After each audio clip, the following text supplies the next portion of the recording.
Jadi as-sadiqin adalah mereka orang-orang yang terus di atas jalan siratal mustaqim, jalannya Allah Subhanahu wa taala, istiqamah di jalan Allah Subhanahu wa taala, dan itu perlu ilmu dan perlu keimanan yang kokoh dan perlu kesabaran yang tinggi.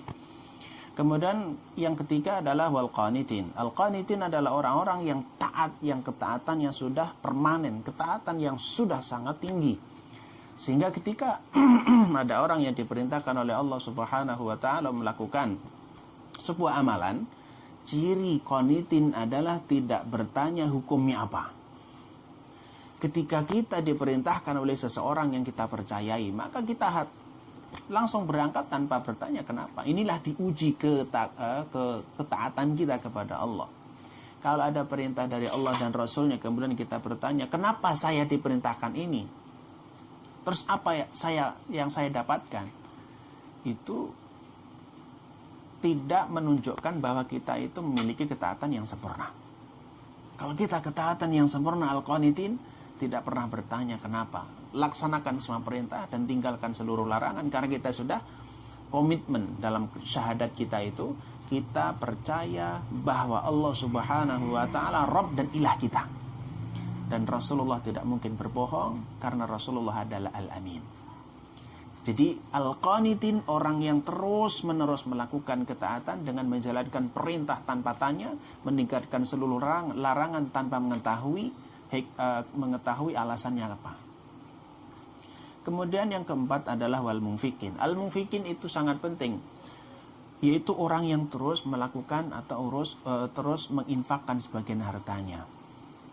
Al-munfikin itu tidak hanya sekali dua kali berinfak, tapi terus menerus berinfak menjadi sebuah karakter. Dia selalu berinfak. Itu namanya munfikin. Lalu apa hubungannya keimanan, ketakwaan, amal soleh dengan infak? Bahkan salah satu ciri bahwa ketika dia adalah orang yang bertakwa, orang beriman, itu tidak pelit terhadap hartanya. Lihat para sahabat, para ulama salaf dan khalaf. Mereka itu ketika mengaku beriman kepada Allah, mereka tidak pernah merasa keberatan untuk mengeluarkan hartanya. Ketika kita mengaku beriman, mukmin, mukminah, muslim, muslimah, tapi masih sangat berat untuk mengeluarkan harta kita, menginfakkan sebagian harta kita, ada masalah keimanan kita, bermasalah amal soleh kita. Karena itu sebuah karakter itu. Bentuk implementasi keimanan adalah dengan diuji terhadap harta kita. Kemudian yang kelima adalah wal mustaghfirina bil ashar, yaitu kita beristighfar kepada Allah Subhanahu wa taala terutama bil ashar, yaitu waktu sahur. Ada satu amalan, dan ini tidak hanya dijadikan sebagai anjuran, tapi di Al-Qur'an ini seolah-olah wal mustaghfirin menjadi sebuah karakter. Orang yang terus beristighfar di waktu sahur adalah orang yang bertakwa dan menunjukkan keimanan dan menunjukkan ketakwaan, menunjukkan bahwa dia adalah taat kepada Allah. Jadi tidak hanya istighfar itu diucapkan ketika berbuat dosa, itu pasti. Tapi selain itu istighfar itu menjadi sebuah ibadah yang sangat tinggi nilainya di hadapan Allah Subhanahu wa taala, terutama dalam waktu sahur. Jadi ketika waktu sahur, cobalah kita bangun, kemudian kita sholat, setelah sholat kita istighfar kepada Allah Subhanahu wa taala, karena itu merupakan ciri kalau kita beriman dan bertakwa kepada Allah. Sehingga dari 5 syarat ini, 5 ciri ini kita bisa rangkum sebetulnya. Yang pertama, harus ada kesabaran yang tinggi, tidak terbatas. Kalau kita sudah menjadi karakter kesabaran itu, maka pasti akan mendapatkan as-shadiqin. Pasti kita selalu berada di jalan yang benar, karena untuk menuju ke jalan yang benar perlu kesabaran. Setelah itu pasti kita akan menjadi orang yang taat karena sudah kesabaran kita. Kemudian kita akan mendapatkan kemudahan untuk berinfak dari harta kita karena kita sudah beriman. Kemudian kita tinggal beristighfar kepada Allah Subhanahu wa taala, karena dengan istighfarlah kita diampuni dosa-dosa kita oleh Allah Subhanahu wa taala. Dan dengan demikian insyaallah kita akan menjadi hamba Allah yang bertakwa, menjadi hamba Allah yang disayang Allah, dan bahkan insyaallah kita akan diridhoi oleh Allah Subhanahu wa taala. Kehidupan kita kalau diliputi dengan ridha Allah, insya Allah kita akan mendapatkan keberkahan. Berkah itulah yang sulit kita dapatkan, Bapak Ibu yang dirahmati Allah.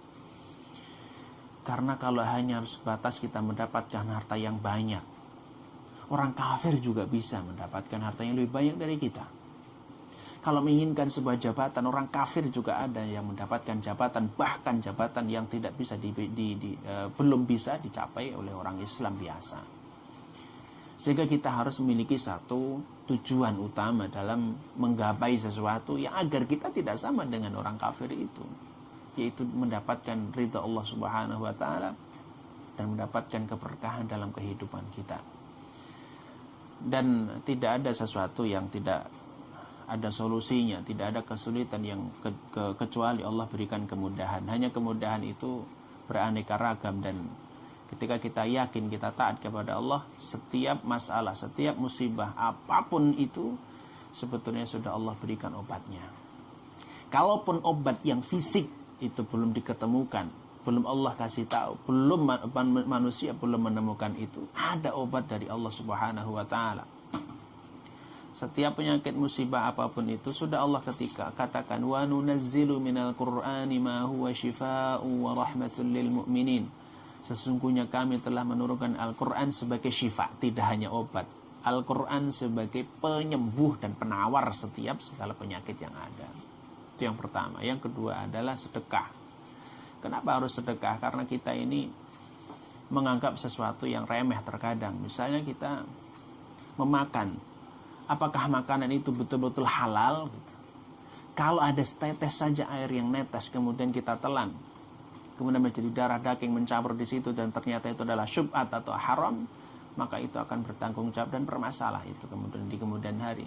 Maka dengan mensucikan harta yang masih tersisa ini, itulah kemudian menjadi alat kita sebagai pengobatan, salah satu pengobatan yang dianjurkan oleh Allah Subhanahu wa taala dan Rasul sallallahu alaihi wasallam. Itulah cara kita, teruslah berdoa, teruslah berusaha, ikhtiar, kemudian kita serahkan hasilnya kepada Allah Subhanahu wa taala dengan terus kita bersabar, terus memutar ketaatan kita kepada Allah Subhanahu wa taala. Inilah yang dapat kita bahas di ayat ke-17 sebagai ciri orang yang diridhoi oleh Allah, dan juga kita mendapatkan nilai ketakwaan yang diakui oleh Allah Subhanahu wa taala. Semoga kita dipertemukan oleh Allah Subhanahu wa taala dengan keadaan sehat walafiat dan juga diberikan keistiqomahan di jalan Allah Subhanahu wa taala. Amin ya rabbal alamin. Atanallahu wa iyyakum. Subhanakallahumma wa bihamdika asyhadu an la ilaha illa anta astaghfiruka wa atubu ilaik. Assalamualaikum warahmatullahi wabarakatuh.